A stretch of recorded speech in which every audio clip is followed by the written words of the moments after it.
Këshilli Bashkiak i Vlorës u mblodh gjatë kësaj të martë për të diskutuar dhe miratuar projekt vendime të cilat ju paraqiten për diskutim dhe miratim nga administrata e bashkisë. Miratimi i tavanëve përgatitor të ardhurave dhe shpenzimeve për përgatitjen e programit buxhetor afatmesëm vendor 2026-2028 ishte një nga pikat kryesore sa i përket financave në mbledhjen e Këshillit Bashkiak për muajin prill.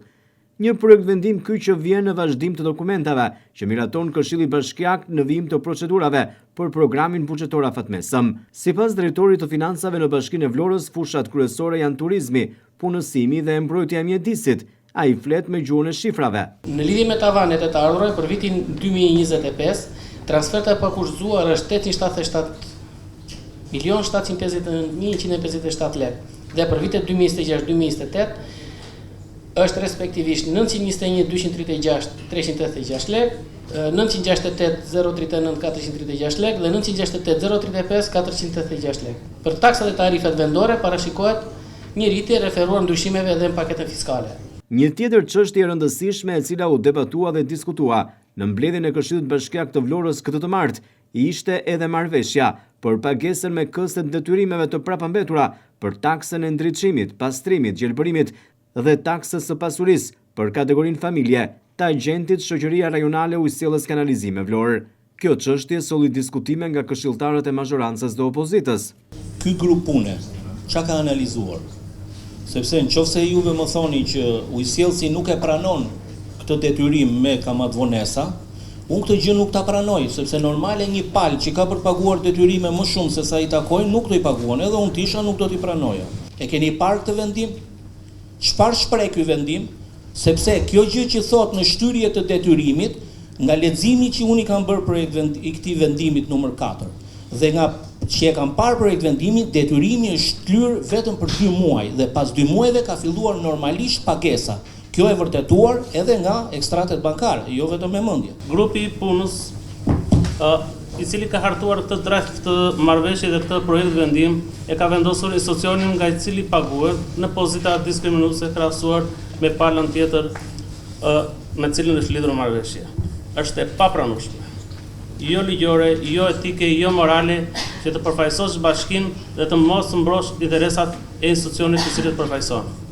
Sot ka ardhur e parë me një nen shtes marrëveshja kur thot qartë që bashkia nuk e i dorë, pra pranimi principalit që ka pranuar dhe ujësiellësit paguhet, nuk nënkupton heqjen dorë nga gjobat, nga interesat, dhe nuk nënkupton që nuk do të vazhdojnë procedurat si administrative, si gjyqësore. Dhe procedura administrative do të thotë që mund të ketë një negociat tjetër për vjeljen e gjobave, interesit e tjerë me radhë, mund të vi një marrëveshje tjetër specifike vetëm për atë, apo nuk bjen dakord, mund të drejtohesh gjykatës për të marrë. Jemi para faktit, apo mbledh, jemi para faktit. Të pranojmë të marrim sot principalin që vetë dikute 170-190, zoti Nika nuk e mbaj mend, apo mos pranojmë asgjë. Pse është parashikuar që gjoba do i marrim më vonë me procedura administrative apo gjyqësore dhe të vazhdojmë me rrugë gjyqësore që nuk i dihet për sa vjet do mbaroj. Ndërmarrja e ujësiellësit thotë që unë do të paguaj principali, sepse në rast se ajo do vazhdoj të mbarte edhe principal, edhe kamatavonesë, në bazë të ligjit të nënshkruar që është për akmarrëveshjet, edhe te ujësiellësi funksionon që kamatavonesat vazhdojnë derisa barazohen me principalin. Kryetari i Bashkisë së Vlorës Ermal Dredha foli në lidhje me marrëveshjen e arritur me Drejtorinë Rajonale të Ujësiellës Kanalizime në Vlorë. Ne kemi bërë debat që ditën e parë që unë kam filluar në Këshill. Nëse ka pasur ngacmime nga ana e opozitës, të paktën ka qenë gjithmonë ujësiellësi. Si do e zgjidhni, si s'do e zgjidhni, doja merrni lekët, s'doja merrni lekët, ju vodhën, s'na vodhën, ju nuk jeni të zoti merrni lekët tani. Ulen tavolinë 2 palë, bëjnë një negociat gjatë, arrihet një marrëveshje gjithmonë duke u bazuar dhe në kushtet financiare që ka ajo kompani për të shlyer borxhin apo detyrimin që ka ndaj bashkisë. Ne kemi publikuar më shumë, nuk diskutohet, por ata bëjnë analizën e tyre të kostove. Ku janë, ku s'janë. Ata mund të thonë që do japin të gjitha sot, po si kanë.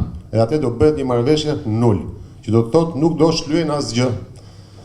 Jemi ulë disa herë, kemi negociuar disa herë dhe kemi arritur në këtë lloj akordi të paktën të dyja palët, duke u shpalosur ky detaj edhe në komisionet që kemi bërë bashkë, mbledhjen e fundit nuk ra dakord sepse nuk ishte trajtuar fare pjesa e kamatvonesave, apo jo?